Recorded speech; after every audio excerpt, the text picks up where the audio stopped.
তোমার প্রতিদিনের খাবার কি তোমাকে আলজাইমার, বন্ধ্যাত্ব আর ক্যান্সারের দিকে ঠেলে দিচ্ছে? The diary of a CEO পডকাস্টে মেটাবলিক বিজ্ঞানী ড.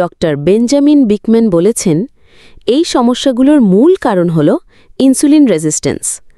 তিনি একে নীরব মহামারী বলেছেন, যা উন্নত বিশ্বের প্রায় ৮৮% মানুষকে আক্রান্ত করছে এবং ধীরে ধীরে ভেতর থেকে স্বাস্থ্যের ক্ষতি করছে। ইনসুলিন রেজিস্ট্যান্স কি? ইনসুলিন হলো একটা হরমোন যেটা চাবির মতো কাজ করে। এটা কোষ খুলে দেয় যাতে রক্ত থেকে চিনি বা গ্লুকোজ কোষে প্রবেশ করতে পারে। কিন্তু যখন কোষ ইনসুলিনের প্রতি সাড়া দেয় না, তখন তাকে ইনসুলিন রেজিস্ট্যান্স বলা হয়। ফলে রক্তে চিনি জমে যায় আর শরীর আরও বেশি ইনসুলিন তৈরি করে। অতিরিক্ত ইনসুলিনই বেশিরভাগ দীর্ঘস্থায়ী রোগের মূল চালক। কিভাবে ইনসুলিন রেজিস্ট্যান্স হয়? দ্রুত উপায়ে। স্ট্রেস, প্রদাহ বা ইনফেকশন মাত্র ৬ ঘন্টার মধ্যে ইনসুলিন রেজিস্ট্যান্স তৈরি করতে পারে। ধীরে ধীরে সারাদিন বারবার কার্বোহাইড্রেট খাওয়া, রুটি, বিস্কুট, চিনি মেশানো কফি ইনসুলিন সব সময় উঁচিতে রাখে। ফলে ধীরে ধীরে কোষ প্রতিরোধী হয়ে যায়। আমাদের শরীরে ফ্যাট সেলের সংখ্যা নির্দিষ্ট। ওজন বাড়লে এই সেলগুলো নতুন করে তৈরি হয় না, শুধু আকারে বড় হয়। ড. বিকম্যান বলেন, যত বড় ফ্যাট সেল, শরীর তত অসুস্থ হয়।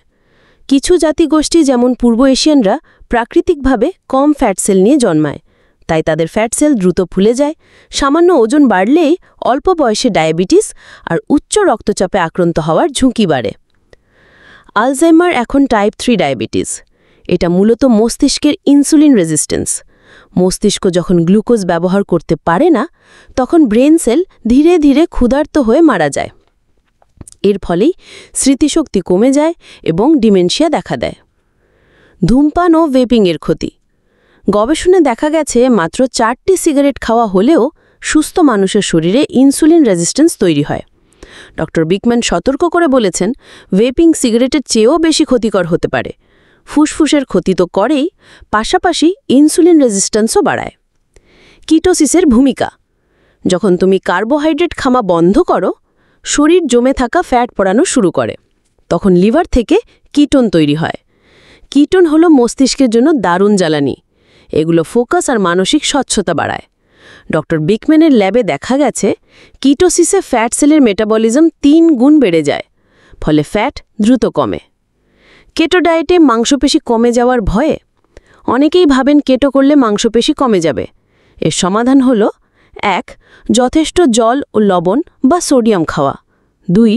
পর্যাপ্ত স্বাস্থ্যকর ফ্যাট খাওয়া, যেমন মাখন, অলিভ অয়েল, আভোকাডো, যা শরীর আর পেশিকে জ্বালানি দেবে। ওজন কমানোর ওষুধ ওজেম্পিকের সমস্যা।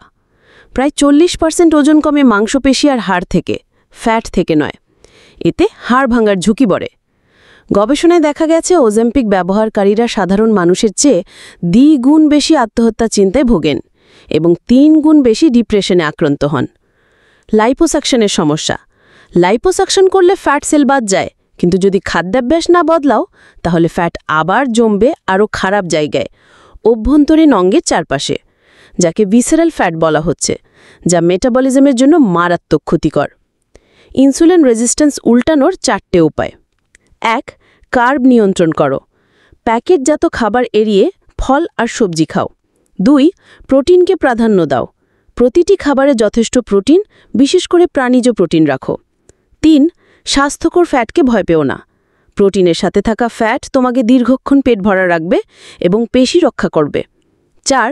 মাঝে মাঝে উপবাস করো। উপরোক্ত ধাপগুলো মানলে শরীর ধীরে ধীরে উপসে অভ্যস্ত হবে, যা ইনসুলিনকে স্বাভাবিক করতে সাহায্য করবে। যদি এই ভিডিও তোমাকে কোনোভাবে সাহায্য করে, তাহলে চ্যানেলটি সাবস্ক্রাইব করো, আর কোন অংশটা সবচেয়ে উপকারী লেগেছে সেটা কমেন্ট করে জানাও। মনে রেখো, তোমার স্বাস্থ্যই তোমার সবচেয়ে বড় সম্পদ। ধন্যবাদ।